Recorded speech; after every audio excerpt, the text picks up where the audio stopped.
Este podría haber sido uno de los mayores desastres en la historia de la aviación. Casi era medianoche en el Aeropuerto Internacional de San Francisco cuando el vuelo 759 de Air Canada se aproximaba para aterrizar. Los pilotos estaban casi listos para terminar el día y pensaban que aterrizarían como de costumbre. Sin embargo, no sabían que el aeropuerto se veía diferente esa noche. La pista 28 derecha estaba abierta, mientras que la pista 28 izquierda, usualmente paralela, estaba cerrada por mantenimiento con las luces apagadas. A pesar de haber aterrizado aquí antes, los pilotos cometieron un error crítico. Esperando ver dos pistas paralelas, confundieron la pista central con la oscurecida 28 izquierda y asumieron que la calle de rodaje a la derecha era la 28 derecha. Lo que la tripulación no notó era que la calle de rodaje no estaba vacía. 4 aviones estaban alineados allí esperando para despegar, con más de 1000 pasajeros en total, y su avión se dirigía directamente hacia ellos. Hubo aviso a los aviadores que enumeraba detalles importantes para los vuelos, incluyendo esta información crítica. Pero estos avisos son largos y densos, a menudo ocupan varias páginas y el detalle del cierre fue pasado por alto por el equipo de Air Canada. Esa noche los pilotos realizaron una aproximación visual, confiando en lo que podían ver para alinearse con la pista. Esto es normal con buen clima, pero es mucho más difícil de noche. La tripulación había volado desde Toronto y estaban cansados después de un largo día. Sus relojes biológicos ya marcaban más de las 3 de la mañana y las normas canadienses sobre el descanso de los pilotos eran menos estrictas que las de los Estados Unidos. El capitán había estado trabajando durante casi 19 horas sin un descanso adecuado. A medida que el avión se acercaba al peligro, nadie en la cabina se dio cuenta de que estaban en la ruta equivocada. Los aviones que se acercaban a San Francisco a menudo lo hacen en un pequeño ángulo para reducir el ruido sobre la bahía. Es normal que parezcan ligeramente desalineados ante los controladores de tráfico aéreo.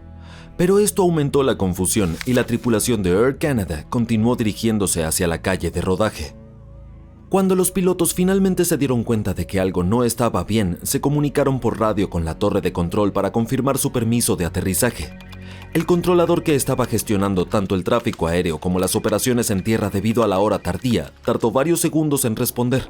Les dio permiso para aterrizar sin saber que el avión estaba por entrar en la pista equivocada. Mientras tanto, la tripulación de uno de los aviones que estaban en la pista rápidamente avisó por radio a la torre, alertándolos del peligro inminente. La torre instruyó de inmediato a la tripulación de Air Canada que se detuvieran y cambiaran el rumbo. Los pilotos de Air Canada ascendieron justo a tiempo, pasando a tan solo unos metros de los aviones estacionados. Los pilotos, aún conmocionados por el casi accidente, salvaron cientos de vidas. Tras el incidente se llevó a cabo una investigación completa. Ahora hay nuevas medidas de seguridad, pero aún existen preocupaciones sobre si las lecciones aprendidas son suficientes. En los últimos años ha habido un alarmante aumento de estos terribles incidentes cercanos.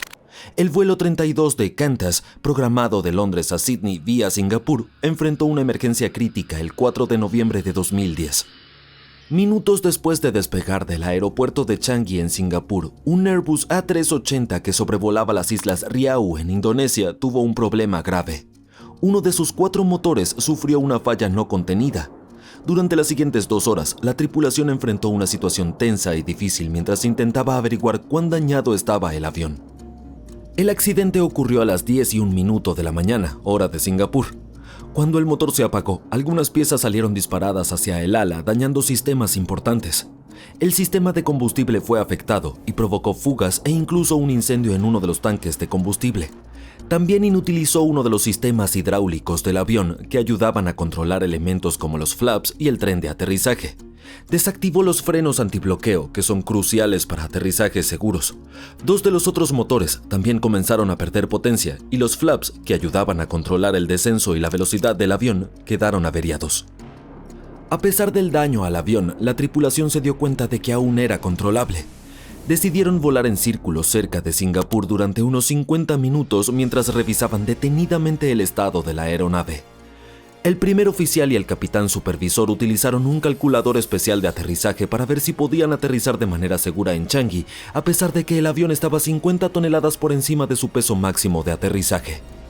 Al principio el sistema no pudo proporcionarles una distancia de aterrizaje, pero después de ajustar el hecho de que la pista estaba seca, mostró que podían aterrizar con solo 100 metros de pista de sobra. A las 11:45 de la mañana, el avión aterrizó en el aeropuerto de Changi. Sin embargo, como iba aproximadamente a 65 km por hora más rápido de lo habitual, 4 de sus neumáticos estallaron al tocar tierra. Después de aterrizar, la tripulación se enfrentó a otro problema. No pudieron apagar el motor número 1. Los equipos de emergencia intervinieron y apagaron el motor ellos mismos.